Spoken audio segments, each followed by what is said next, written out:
आज पुनः स्वागत करता हूं मैं डॉक्टर श्याम सुंदर शर्मा आप सभी का चिरायु गीता यूट्यूब चैनल पर। आत्मा क्या है?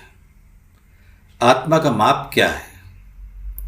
आत्मा का स्वरूप क्या है? आत्मा कितनी है? बहुत सारे प्रश्न हैं, उत्तर जानने का प्रयास करते हैं। आत्मा जिसे अविनाशी कहते हैं, जिसका नाश नहीं होता, जो अक्षर है, जिसका क्षय नहीं होता, परमात्मा का अंश आत्मा को कहा गया है। और परमात्मा जो है न आदि है उनका, न अंत है। उनका अंश होने के कारण से आत्मा का भी न आदि है न अंत है। आत्मा के विषय में भगवान श्री कृष्ण श्रीमद् भगवद गीता में अर्जुन को बता रहे हैं, अविनाशी तु तद्विद्धि येन सर्वमिदं ततम् विनाशम अवेशाच न कश्चित कर्तुम अर्हति। भगवान कहते हैं अर्जुन से कि नाश रहित तो केवल वही है, यानी एक ही है जिसका नाश नहीं होता है। इस संसार में वो ही व्याप्त है, उसका नाश करने में कोई भी समर्थ नहीं है। केवल वही अविनाशी है, तू ऐसा जान ले। वही अविनाशी है मतलब आत्मा ही अविनाशी है। देखिए, वास्तव में जो सत्य तत्व है वो ही अविनाशी है और वही सर्वत्र व्याप्त है। सत्य तत्व जो है वही आत्मा है और वही सर्वत्र व्याप्त है। और जो सर्वत्र व्याप्त है, जो सब जगह उपस्थित है, जिसकी उपस्थिति सभी जगह पर है, उसका नाश कैसे हो सकता है? उसका विनाश असंभव है।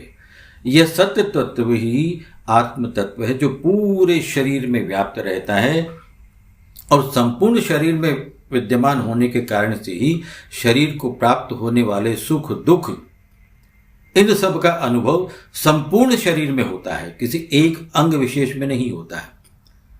इससे क्या सिद्ध होता है, क्या प्रतीत होता है कि प्रत्येक शरीर में एक आत्म तत्व विद्यमान है। अगर ऐसा नहीं होता, यानी अगर प्रत्येक शरीर में एक आत्म तत्व विद्यमान नहीं होता, तो क्या होता? एक शरीर का सुख दुख सभी शरीरों में ज्ञात होता, सब उसका अनुभव करते, किंतु ऐसा नहीं होता है। इससे भी यह सिद्ध होता है, स्वयं सिद्ध हो जाता है कि असंख्य आत्म तत्व और असंख्य शरीर हैं।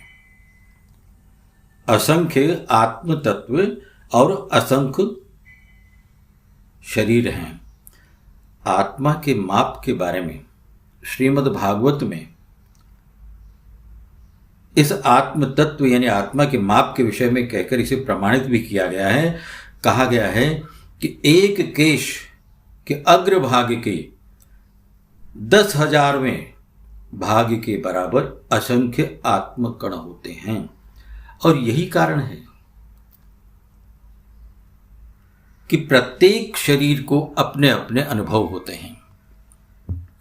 सुख दुख उसके भाव जो भी हैं, एक शरीर में एक आत्म तत्व के विद्यमान होने से उसे ही अनुभव होते हैं, दूसरे शरीर में नहीं होते।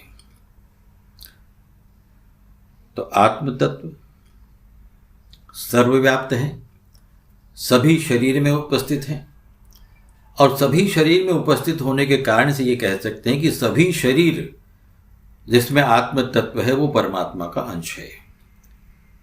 और शरीर क्या है? शरीर तो केवल आपको कर्म करने के लिए मिला है, सदकर्म करने के लिए।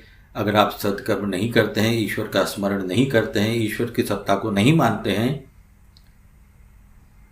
तो आपके जन्म मरण का ये चक्र चलते रहेगा और उन कर्मों का परिणाम, उन कर्मों का फल आपको भोगना पड़ेगा। और जिस दिन आपने ये मान लिया कि आत्म तत्व उस परमात्मा से संबंधित है, उसी का अंश है, तो निश्चित रूप से इस प्राकृतिक शरीर से, ये शरीर प्रकृति का है इसीलिए नाशवान होता है। अगर ये शरीर परमात्मा से संबंधित होता तो इसका नाश कभी नहीं होता। परमात्मा उस परमपिता परमेश्वर से जो संबंध है वो केवल आत्म तत्व का है, आत्मा का है, हमारे इस जीवात्मा का है जो हमारे हृदय में उपस्थित है।